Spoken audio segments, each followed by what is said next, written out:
Hello everybody, welcome back to Screenstars. I'm here today to bring you my review for the 2022 action thriller White Elephant, a film that is co-written and directed by Jesse V. Johnson, and it stars Michael Rooker, Olga Kurylenko, Bruce Willis and John Malkovich.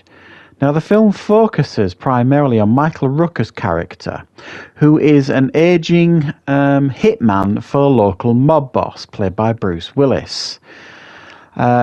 He kind of made his wife a promise on her deathbed that he was going to turn over a new leaf and head to Africa and protect the elephant, sort of thing. So he decides to tender his resignation to the Bruce Willis character and decide to protect a local cop played by Olga Kurylenko, who is being targeted by this mob boss as she is a witness to one of his crimes. Lo and behold, Bruce Willis isn't going to stand for this, and he sends everything he's got against the pair of them.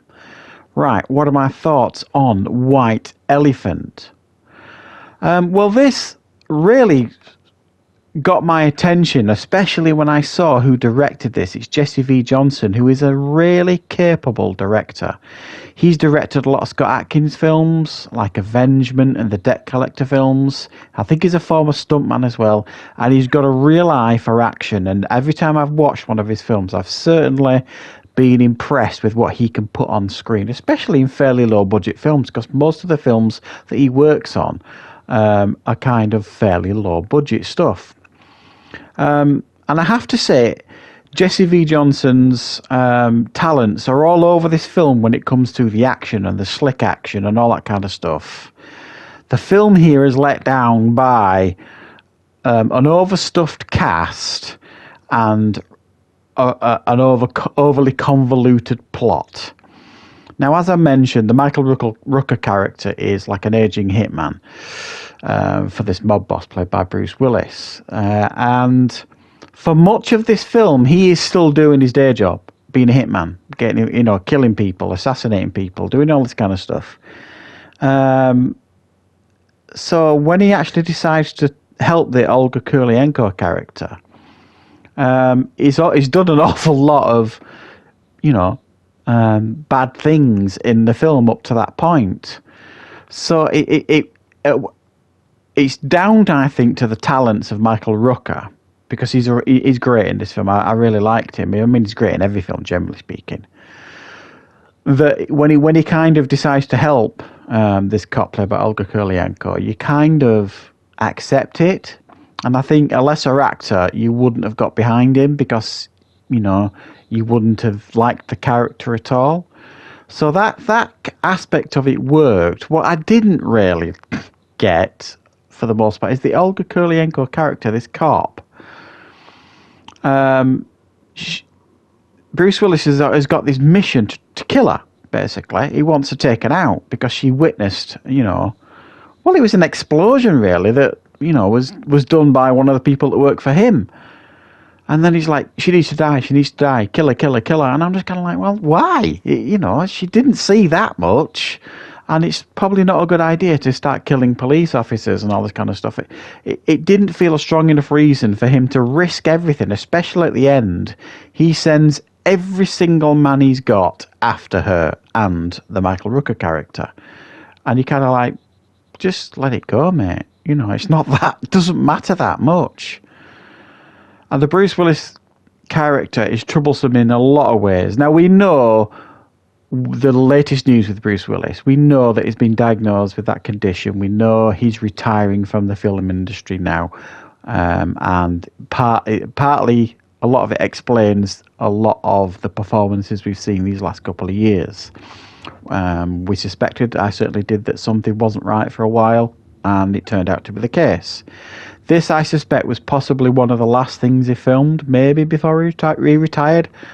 And I'm saying that for a number of reasons. Number one, a lot of his lines are dubbed.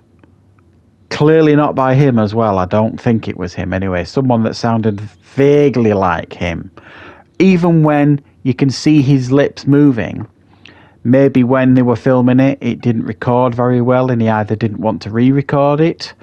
He didn't want to re-record his voiceover or something. but he's dubbed in this, and a lot of the back shots of Bruce Willis are not Bruce Willis. So that for me really took me out of the film quite a lot with the Bruce Willis. Now, that's all I really want to say on the Bruce Willis character. He's not in it an awful lot. Doesn't ruin the film because he's not in it an awful lot, but it was probably not a great choice casting him in this film. John Malkovich is in this film. He plays like the attorney for Bruce Willis.